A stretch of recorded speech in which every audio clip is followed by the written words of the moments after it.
Brought to you by bedroombattlefields.com, this is the Tabletop Miniature Hobby Podcast.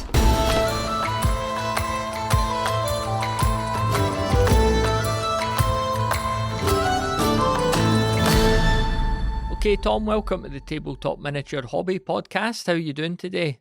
Yeah, I'm good, thanks. Excited to be on. I listen to you a lot and listen to your guests and things. And yeah, really excited. Yeah, it's a real pleasure to have you on. I reached out to you. You'd submitted one of the question of the months, and I checked out your site, D&D at Work, which we'll get into. So it just prompted me to reach out and find a wee bit about that. But, you know, not only that, find out a bit about yourself too and your sort of corner of the hobby. So maybe just before we dive into the sort of history and origin stuff, give us a wee overview of the D&D at Work project that you've got going on. Yeah, okay. So I've been running that for almost 2 years now, and it's taken my love of all things role-playing, tabletop games, and applying it to leadership. So when I was DMing different games like Dungeons and Dragons and things like that, it dawned on me that there's quite a lot of parallels between role-playing games and tabletop games and the skills you need in the workplace. And it got me thinking. There's a book called Me, Myself, and Why by Jennifer Ouellette.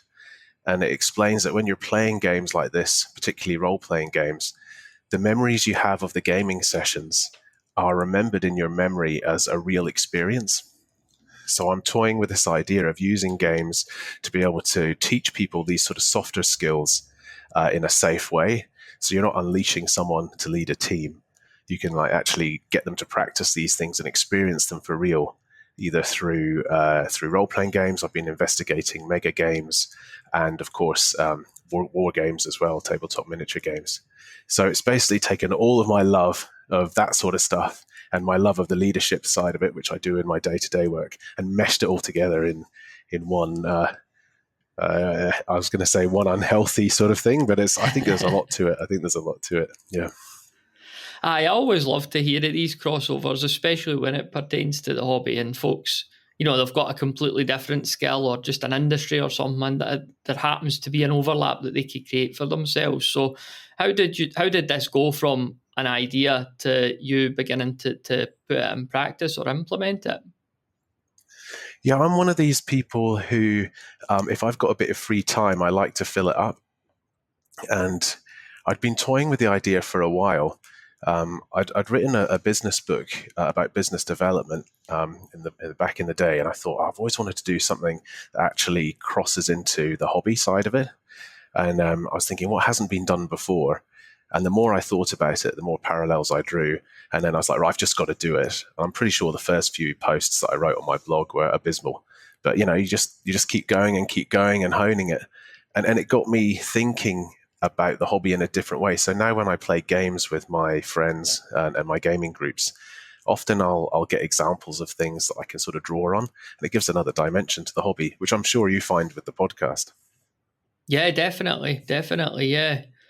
So, I mean, how does this actually work? Like, there's a website. So, are you providing resources that people could use remotely? Are you delivering actual sessions? Like, talk to us a wee bit about that. No, So I decided I'm not offering anything yet. So I'm using it as a way to explore the topic. So I write a blog post every week, and I'm just exploring the topic.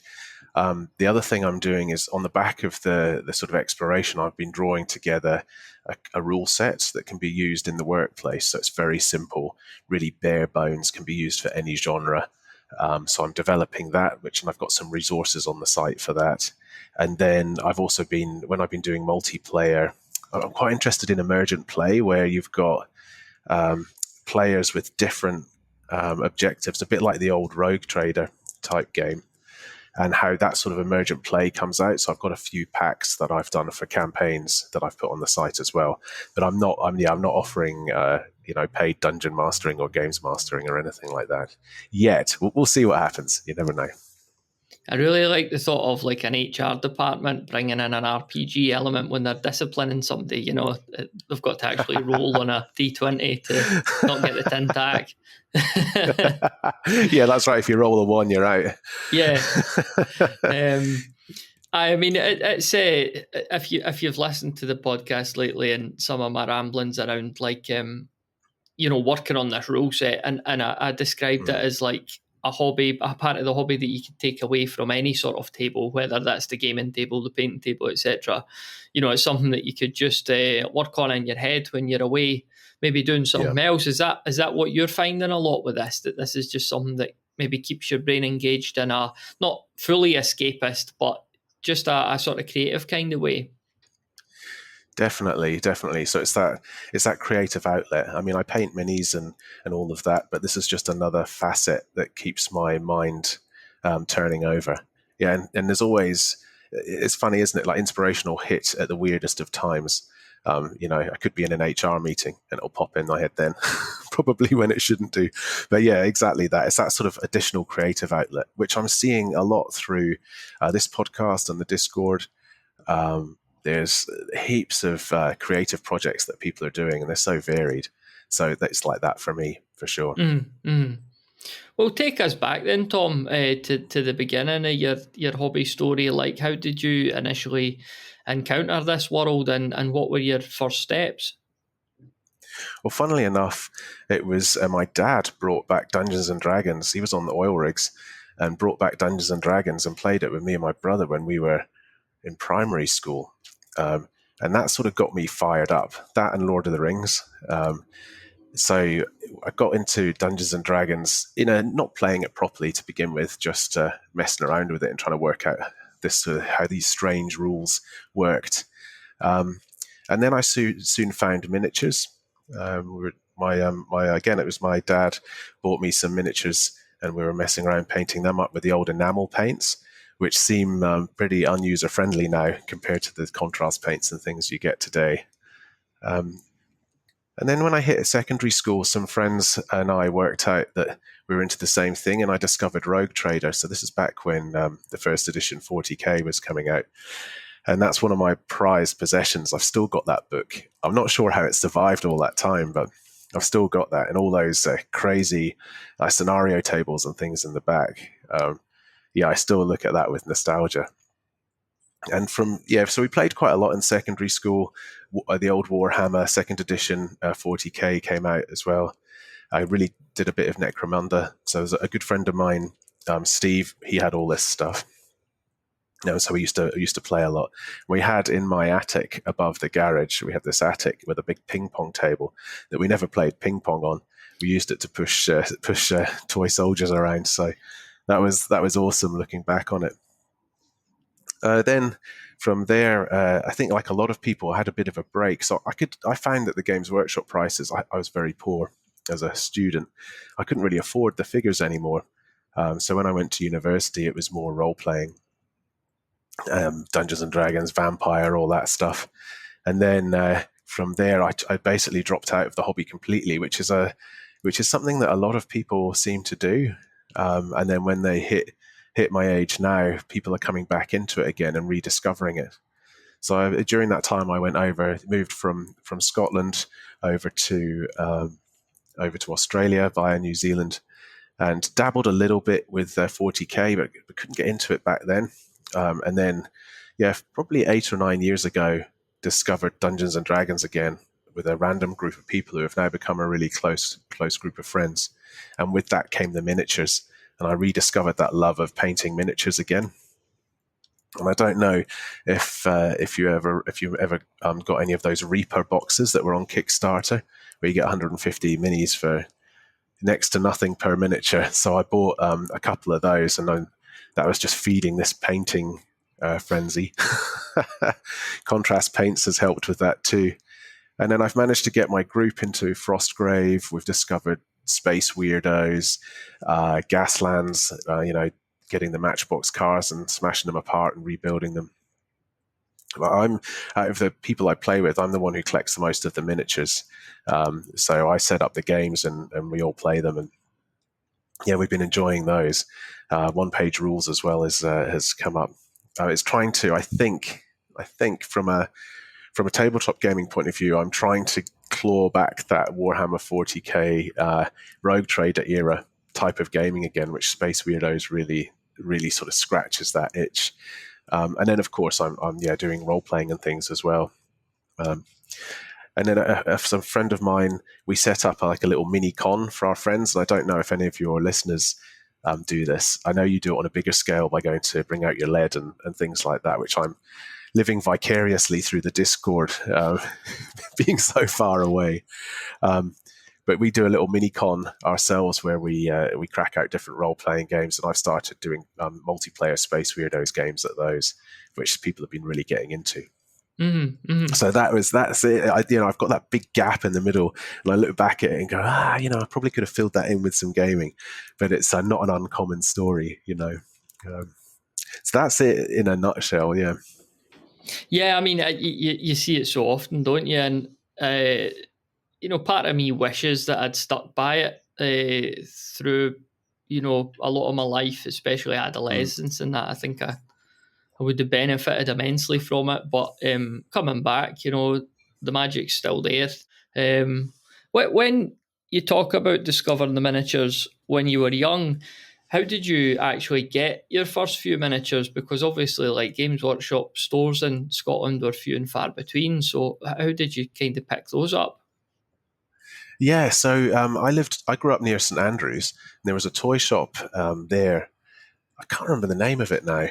It was right tucked in the corner of the main square, and that used to have little blister packs of the Citadel miniatures and the Metal Magic miniatures.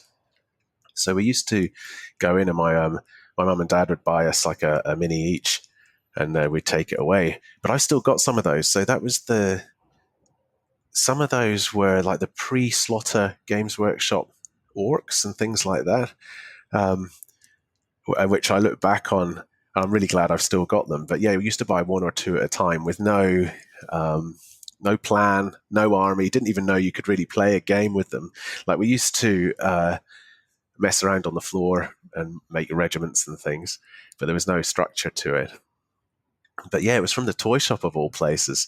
And then there's a Games Workshop in Edinburgh. So there was a Games Workshop that obviously sold all sorts of stuff. And then the Virgin Megastores back then used to have it all in as well. So that was the main source. But there was no plan or anything until I discovered Rogue Trader. And then I got that box of, those plastic Beaky Marines? I got a box of those. And that was it. I was absolutely hooked. Yeah, like you're saying about the magic still being there, it's definitely still there when it comes to that stuff. Yeah. The toy shop story, I think, is pretty common as well. Like, obviously, I think most kids in the 90s that were reading White Dwarf would know by memory all the towns that had stores in them. Like, if we were going to, That's true.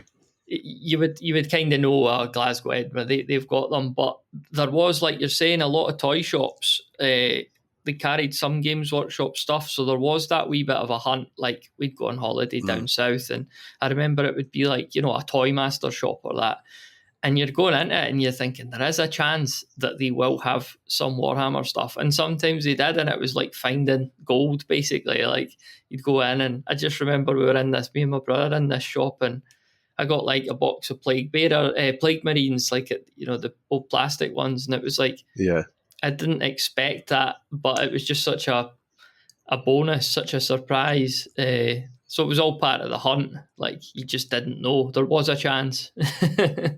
Yeah, that's right. It was. It definitely made or broke the holiday, didn't it? They always used to have things like Hero Quest in there too, which was definitely one of my gateway drugs. Was the Hero Quest game. So did you own Hero Quest?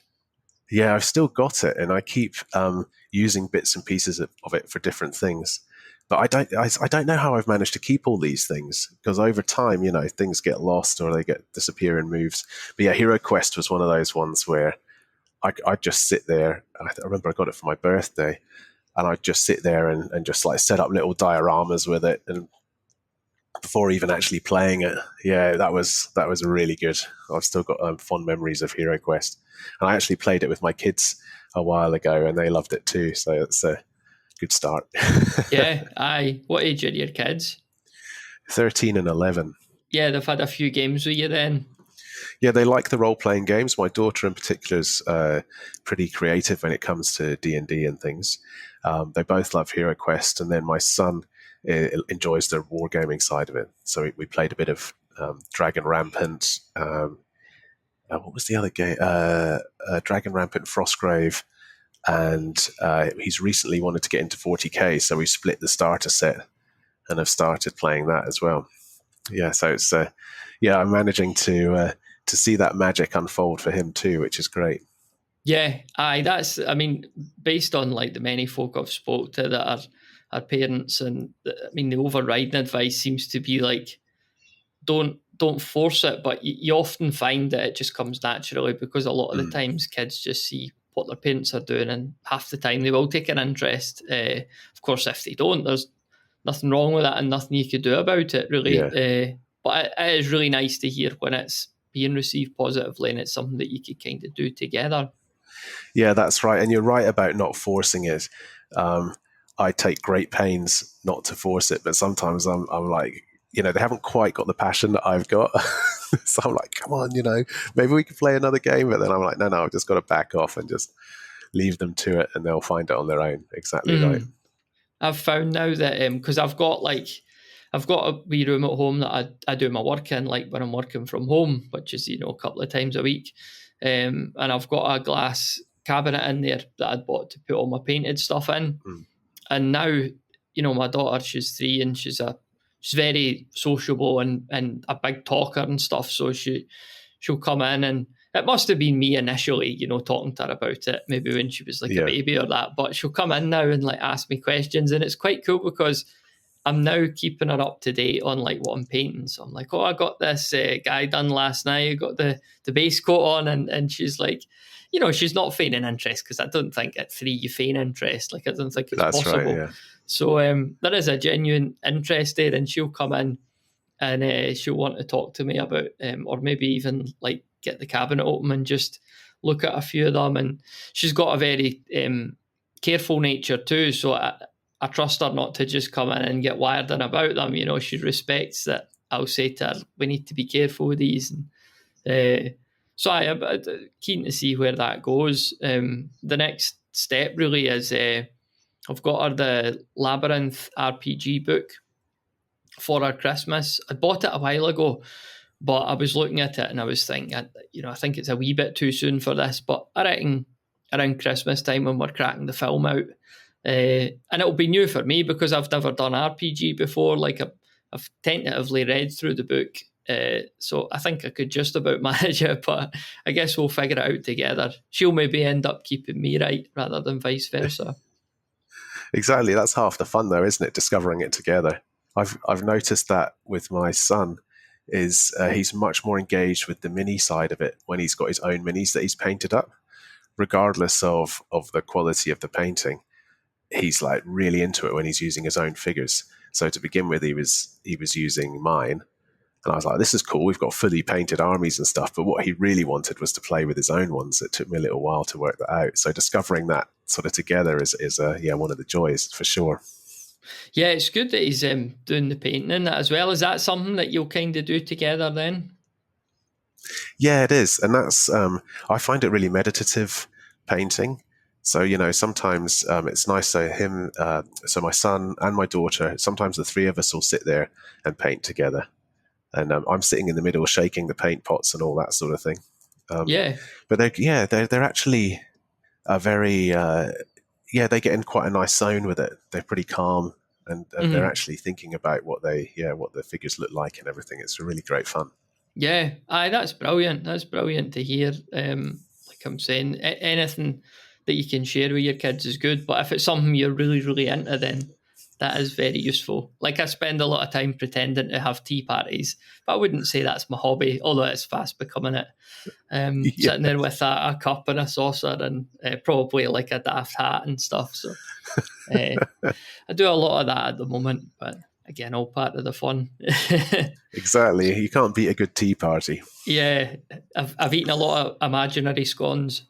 So you say you're in the fortunate position to play quite a lot by the sounds of it. So is that a weekly thing then? And is that quite local to you? Yeah, so the group that I found was in Perth. So we found each other through a local game shop. Some of them live quite close to me, some of them a bit further away. But we play a fortnightly. I run a fortnightly game of D&D, which has been running for about 6 years, I think, where we've sort of done different generations in the same campaign world. So that's quite involved, which is great fun. We also play a monthly game with a slightly different group, with some shared members, and then maybe once a month or twice a month we might play skirmish games. And I'm trying to persuade people to play bigger games, so I'm going to roll out. I think the way to do it is to roll out like a participation game where I'll have all the figures, and we'll maybe have 3 people aside and go for it in an afternoon. But yeah, I'm the one who's really into that sort of thing. So I think to lure people in, I've got to set it all up. So that's something I'll be doing in the future. I think that's one of the reasons it's kind of like I love the thought of playing weekly, and I probably could manage it. There's a couple of people I could definitely get a weekly game with, at least most weeks. But I think the thing that's putting me off is the preparation. Like, it's a miniatures game isn't like we've got chess and we get chess out and we set chess up, and you could literally just turn up and get to it. But I'm always finding, well, what scenario are we playing? What's the warbands? What's the stats?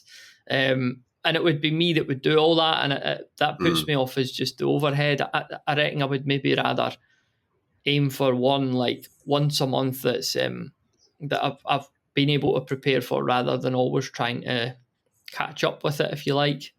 So I don't know what the answer to that is. Maybe there's no answer. Maybe just keep doing what I'm doing.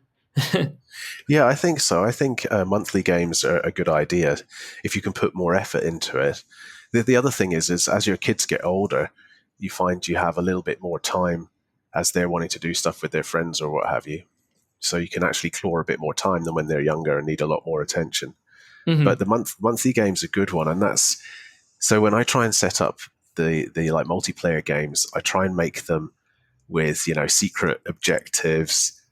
Sometimes people betraying other people.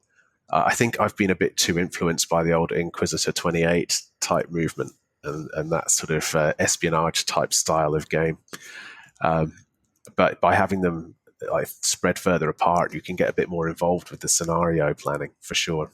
So it's probably not a bad idea to stick to that until you can free up some more time. Mm-hmm. So that sort of multiplayer aspect that you're talking about, is that kind of what we see in a lot of board games, where you'll have 4 or 5 people playing a game, and there's a traitor mechanic, for example. Everyone thinks they're working for something, but there's some person secretly spoiling it, and everyone's paranoid about who it is. Do you like the thought of bringing that into miniature games? Definitely. I must have some sort of mean streak in me that I keep hidden, except when I'm gaming. But I do like that idea of people having. So I ran a game, the first Space Weirdos game I ran. We had 6 players, each with different gangs, and I think some people were like the enforcers, a little bit based on sort of Necromunda, and we had Inquisitors in there. Everyone had a secret objective, so no one quite knew what everyone else was doing. Then everyone could communicate through post-it note. So then there were all messages flying around, and people were then getting paranoid about who was sending who messages and who was teaming up with who. And I'd done it so that each pair had opposing objectives, so there was always going to be friction. But then what happened was people were making alliances that I hadn't even thought about and trying to help each other with their end game. And it turned into something completely different to what I'd expected. I was thinking it would just be like a sort of standard war game, but it actually had this sort of meta game of alliances and all sorts of things going on, which I thought was brilliant. And I haven't been able to quite capture that again. I've been trying, but I haven't been able to quite get that again. So I'm trying to work on another scenario where I can get that sort of emergent play coming into the game. So what sort of stuff are you painting then at the moment? Have you got any projects on the go, like on an ongoing basis? Yeah, so I was painting, like I said, a lot of D&D miniatures. So I was buying interesting monsters and getting into those. Just now, I've been buying a few 3D printed figures and painting those. mainly in the Warhammer 40k type universe. So I'm always looking for figures that aren't. They're more of the background figures or background people in the 40k universe. So I've got a few of those on the go. So there's some quite cool prints out there that you can get hold of. And then my son and I split Warhammer 40k. So I did a big project trying to paint up all the Tyranids for that, which contrast paints absolutely helped with that. It meant I could pay. He was painting, I think, 15 Space Marines. I had all these Tyranids. I got through them pretty quick, and they looked really good. I was really pleased with those.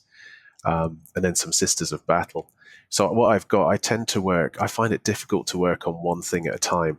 So my painting desk, which is next to me over here, I've got maybe 3 or 4 projects going at the same time, and a handful of D&D fantasy figures as well. And then I just sort of pick and choose whatever I fancy at the time. And then, it was difficult doing the Sisters of Battle combat patrol because I thought, right, I'm going to do it all in one go. And that became a bit of a slog because I really wanted to get it finished fast. Necromunda with Napoleon, Frostgrave with Florence Nightingale, or Battle Masters with Barry Gibb. Our question of the month for September 2024 is: which person, dead or alive, would you love to play a miniatures game with and why? And also, what game would you play?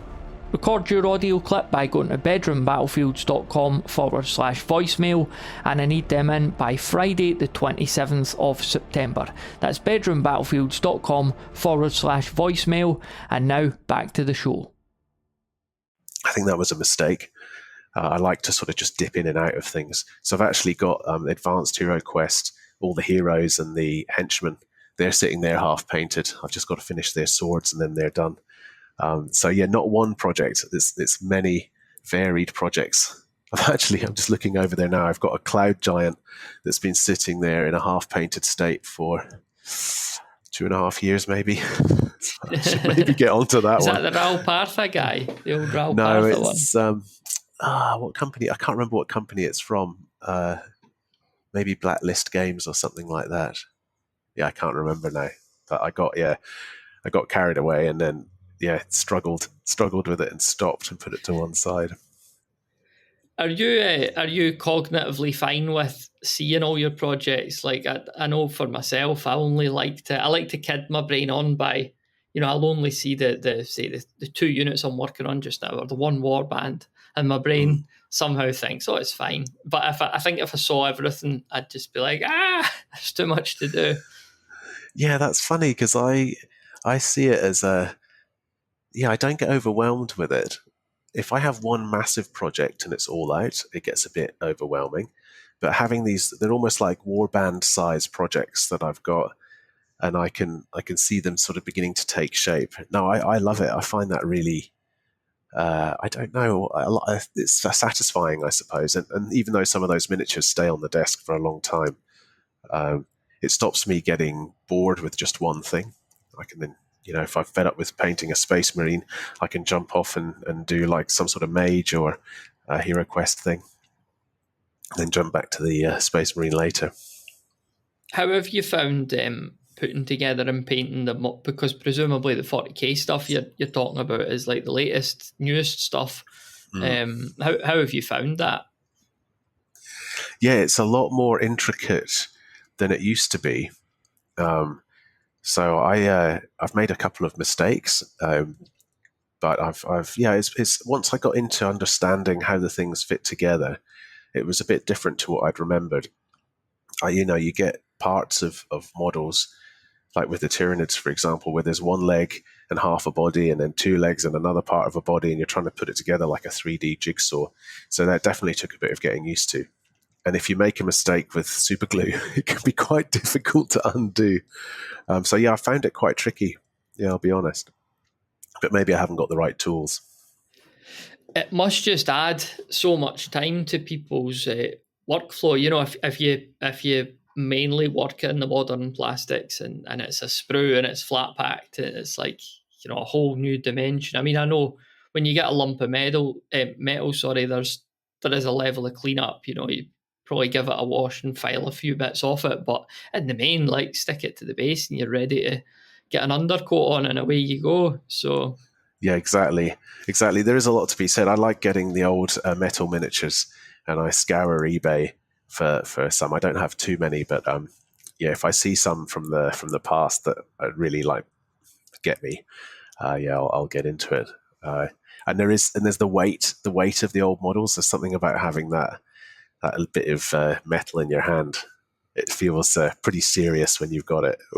Whereas some of yeah. these big kits you get now, they're all plastic and they feel really light.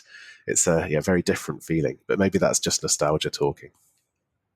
Yeah, I've got Games Workshops. I wouldn't say they're brand new, but within the last few years, there's like the Skeletons Warband, and there's Chaos Marauders as well. I think they're actually quite old, but potentially still on sale. And then I've got the Alien miniatures, like literally the film Alien. I've got them as Yes. well in plastics, and I found with those on all of these, like you're saying, I've stuck one pences under them just to give them a wee bit more weight, because it was almost like they were weightless. Like you could have put them on a set of scales, and I don't even know if it would have registered. So I just like to feel like there's something there, even though it must just be all in the head. So maybe nostalgia. Yeah, I'm with you on that. I like those alien miniatures that you've done. I think they're great. Yeah, I was pleased with them, and you maybe heard me saying like they were the hardest things I've ever built. Like literally needed to go down and say to my wife, like, "Go and help me with this." So, they were very difficult to put together. I think part of it was my fault because I took everything out the sprue at once, and there was actually an order I should have been following. So, it was my fault. And I did once have a box of the newish Necrons, which I Right. just sold straight away because I didn't like the look of them really. I think when I bought them, I was remembering like I got a Necron on the front of White Dwarf in the 90s, and it looked a bit more like Terminator 2. Whereas these things, when I opened them, I was just a bit like, these are different, and they were in 60 different pieces as well. So I moved them on. But Yeah. it's all down to your own preference, isn't it? Yeah, you definitely want that Terminator 2 vibe. Um, I picked up some of the old androids from Space Crusade, which I think were the precursor to Necrons. And they've got Mm, that sort of Terminator vibe, except they all look like they're grinning madly. Um, yeah, yeah, I've got it laid out in front of me because I keep a game set up in my office. Just if I'm having a cup of tea, I could just do a few turns. So again, this always works well on an audio podcast, but Tom could see it. So I've got these little Terminator 2. I think they're River Horse miniatures, so they've got the license for that. So I use them, and then I've got my wee androids as well. Struggling to even see where the oh camera yeah, is. brilliant. So we sort of retro looking androids. So I Yeah, quite that's like to, awesome. in the middle of the day, like I say, if you just got the kettle on or that, and you would end up just like looking at the internet with no purpose. I find it's better just to step away and say, like, let's just do one turn of a game, and you maybe think up something, or you figure something out. So it's just a good way to kind of have an ongoing, no stakes solo game. That's a really good idea. Yeah, I like that. My family were away for a couple of weeks last holidays, and I set up a bit of a solo game using Space Weirdos. But I think I should have done it like you did, like you've suggested, just a little bit, maybe one turn at a time, and then just Mm, like sort of step away from it. I was trying to do a whole game in an evening, and yeah, it got a bit much for me. So I think that's that's a really good move. I like it. it's the curse of the miniature gamer is like keeping a game set up would be great, but most people just can't do that. Like you couldn't really have on the dinner table just a game set up and it's tea time. And but if there is somewhere that you could just leave a game, and I think it's the wee mat that I've got there. It's like I think it's 22-inch by 30-inch, so it's a small size, small footprint. But there's still enough room to maybe do a bit of five-a-side or whatever. Um, so I just kind of play away with that and chop and change it now and then. So It sounds like you're right into Space Weirdos. How did you discover that? Yeah, that's a good question. It might have been through your Discord, actually. I think someone might have suggested it on that. And then I bought the rules on a bit of a whim, and then just, yeah, absolutely loved it. I played a little bit against myself just to see how it worked. Then I roped my son in for a game, and then I went full bore and decided to run it for my friends. For seven of us, I GM'd it, and the six of them played. And I just found that sort of alternate movement. Everyone's, even when you're firing at people, there's an option that the enemy might fire back. Everyone's sort of engaged with the game as it goes. There's no downtime as such, so it works really well. So I've since joined their Space Weirdos Discord as well, and that's full of really fascinating stuff. Yeah, I mean, you've answered some of my question there just about what appeals to you, but I mean, aside from the intuitive and fun rules, I think there's an aesthetic pull there too, isn't there? Even though it's a miniature agnostic game, it just has this kind of feel of like, these are the type of miniatures I want to use for this, and they look a bit old school, a bit punky. It's definitely not your Stormcast Eternals lining up on the tabletop. So is that a big part of it as well, just that aesthetic feel? Oh, 100%, 100%. So I love that. I'm a big sucker for the 40k lore, and in particular the Inquisitors, and just getting those sort of old school, like punky type miniatures, being able to create Inquisitor type warbands, going into the hives and looking for chaos and rooting out heresy and all that good stuff. It just, it scratches that itch for sure. So it's definitely that aesthetic. It really appeals to me.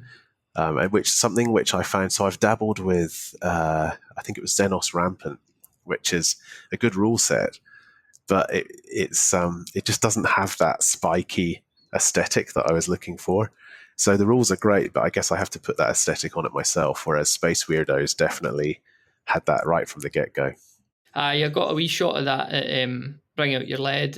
Ed's a big fan of it. And he was running the game as well, which looked brilliant. I didn't actually take part in the big game. I wanted to do some wondering about, but it looked really fun. And from the wee shot that I had of it as well, even for my small brain, I didn't struggle to start picking up like what I was meant to be doing. And the fact as well that we see games like that now, and like you're saying, even when it's not quote unquote your turn, you're still engaged because you might still be needed. Whereas your older style game, you could literally go and make the tea and come back in time for your turn again. So I know there's a place for that, but I do like a game where I think we're all more engaged in it throughout. Yeah, I do as well. I think it's really important. So it's funny you should say you could pick up Space Weirdos pretty quickly. So I've played it with people who've never played miniatures games before. Like, we've all role played, and the ones who hadn't played miniatures games before picked up really quickly and understood what was going on, and then trying to bend the rules and get one over on the games master, the normal stuff. But they all really picked it up really well. It was good. It was really good. So it was a good game in that regard as well. Yeah, I mean, that's a big part of it. Not that it's an area of my expertise at all, but nobody likes to feel stupid, do they? And again, I know that there is a place for immensely complex games for like power players and that. But in the main, if you're bringing somebody new to the table, the last thing you want them to feel is that they're lost or they lose track of what's going on. Like I say, they feel stupid. Because at that point, I don't think you could salvage the situation. They might finish the game with you, but nobody's had fun at that point, have they? So, yeah, exactly.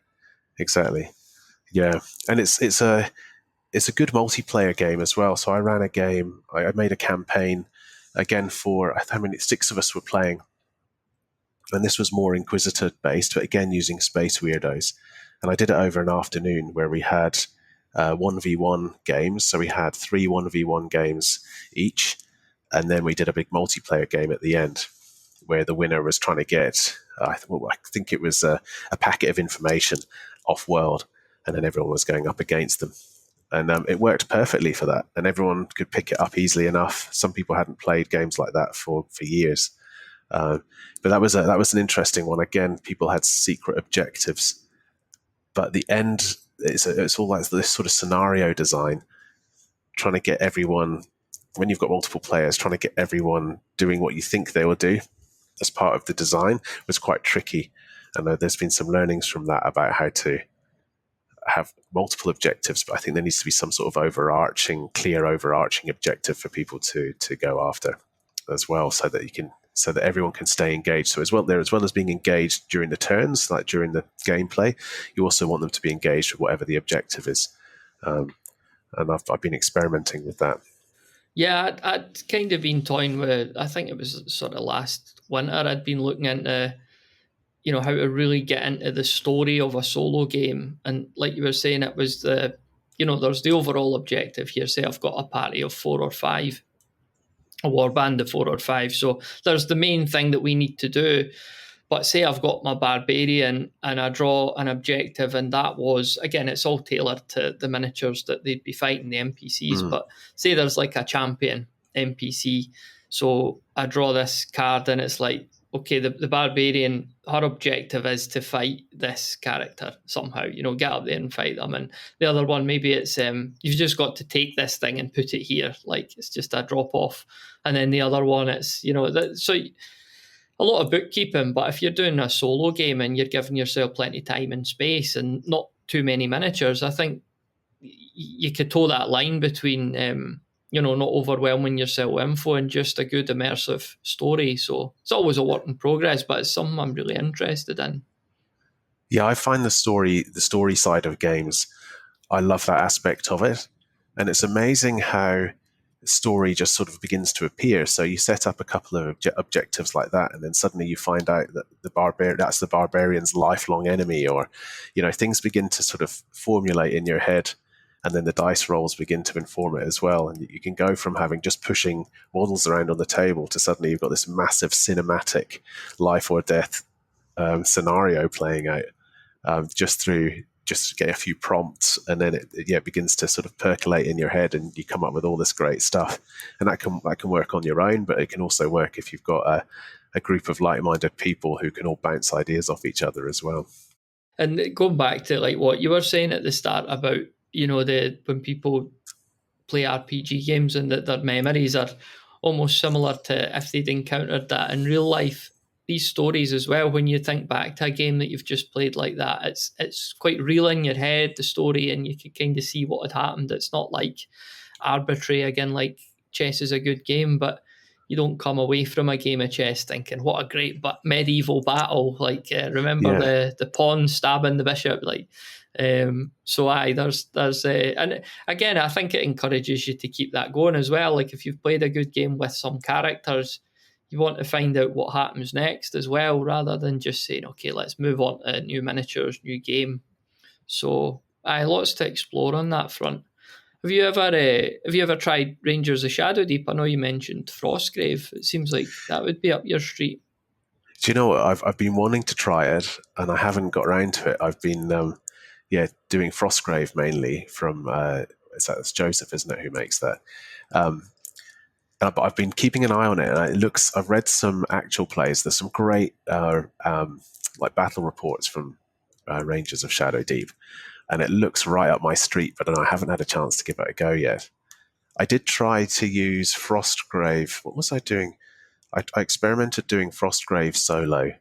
I was just trying out some new rules, I think, and I just couldn't win. I don't know. I must have made the scenario too difficult. I tried it 3 or 4 times and just got thrashed by the enemy every time. But yeah, I like the idea of Rangers of Shadowdeep, because it's that long-term campaign, and the characters evolve a lot more than I think the Frostgrave ones do. Yeah, I know. We really enjoyed. We played quite a lot of it a couple of years ago, and we'll definitely go back to it. But I enjoyed the whole hobby and aspect of it, because you've got the book, and you didn't necessarily have to play the scenarios in order. But I liked this. I'd plan ahead. I'd look at what's the next mission. Okay, I need 6 or 7 giant spiders, and I don't have them, so that's a and not that I'm needing an excuse to go and buy stuff, but get yourself, it's a low buy-in, 6 spiders, and maybe need this certain bit of terrain. And I'm thinking about, well, how could I make that? And we did the Blood Moon one, which was the werewolf one, and I remember thinking about, like, I needed to get a pond, I needed to figure that out, I needed to figure out how to have a building that they could go in with different rooms, and I just used like the wee ones building blocks to lay that out. So just all sorts of creative ways that places an onus on you to provide something for yourself, and I like that. And on top of the gameplay being great as well, really good fun. Yeah, I'll definitely have to check that out. Yeah, you've definitely sold it to me there. The fact that you play Frostgrave as well, like, you'll find the mechanics are very similar in terms of like how you're fighting and stuff like that. So you'll find that you pretty much know the inner workings of the game, and it's more the narrative that this brings in. And another great thing I've always taken from that game as well is like event cards. I know Joe didn't necessarily invent this mechanic when he wrote Rangers of Shadow Deep, but at the end of each turn, just having the opportunity for something to happen without it getting silly, like at the end of this turn there's a blizzard, and then at the end of this turn a volcano goes off, and then but you can definitely use that break in turns to bring in some new element or interest and challenge. So I really like that aspect of it as well. Yeah, it's good to have that randomness to it.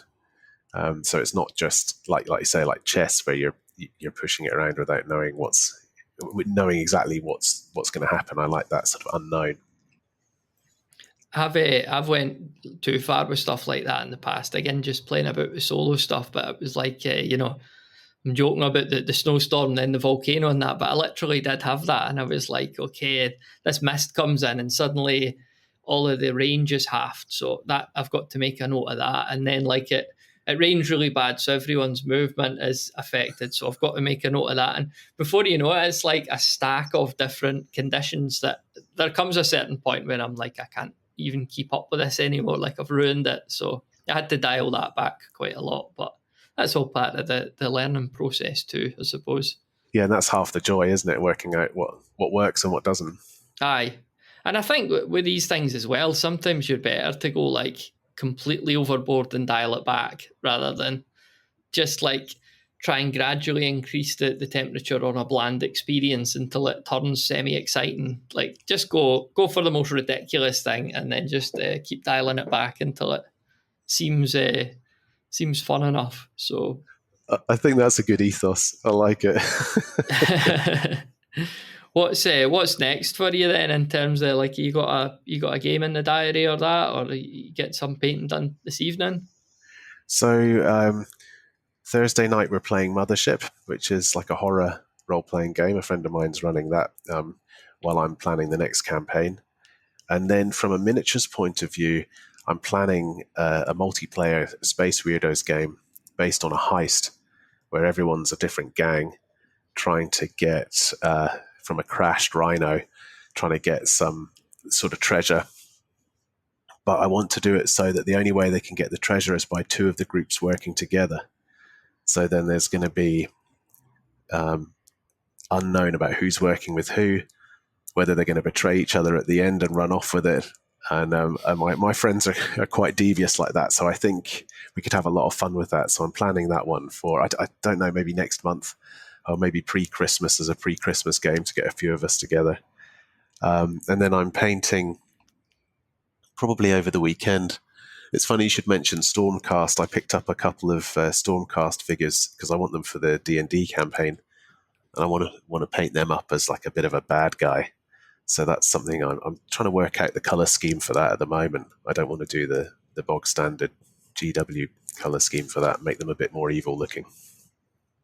So that's on the radar as well.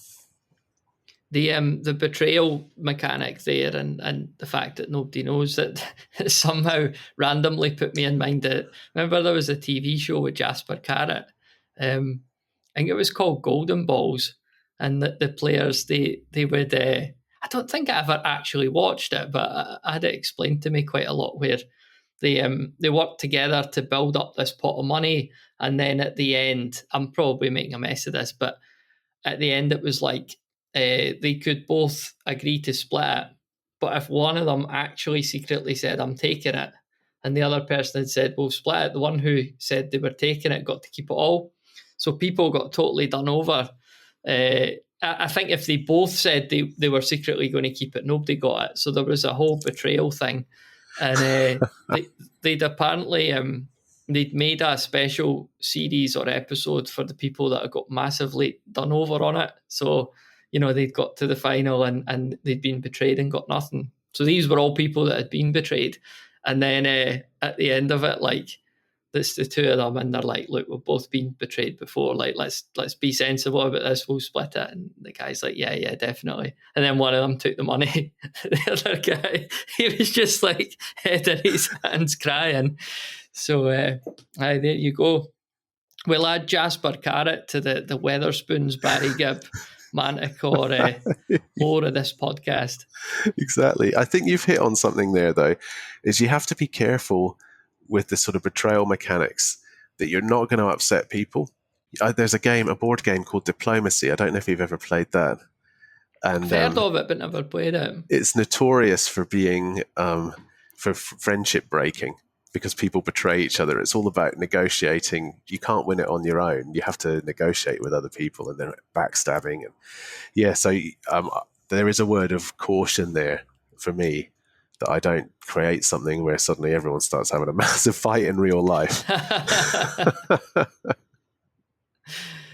Well, good luck with it. We'll catch up again and find out how it's all going. Maybe you won't have a gaming group anymore because everyone fell out with each other, but you had a good run. Exactly, that's right. Yeah, I'll have to be careful. Yeah, definitely. So thanks very much for having a chat, Tom. Anywhere you would like to point the listener to that they could go and check out? Yeah, so my blog's on D&D at Work, so that's DNDAT work.com, and I post there weekly about games and how it relates to leadership and leadership development, and also how some of the leadership development aspects can be fed back into your game as well. Which is a very niche topic, I realise that, but that's where people can find me. That's my email address is on there as well, and if people want to get in touch, they can get in touch through that. Thanks very much for listening to this episode of the Tabletop Miniature Hobby Podcast. If you enjoy the show, then please do share it with someone else you think might enjoy it too, and be sure to check out our Discord community of like-minded hobbyists, which you could find at bedroombattlefields.com/Discord. It'd be great to see you in there.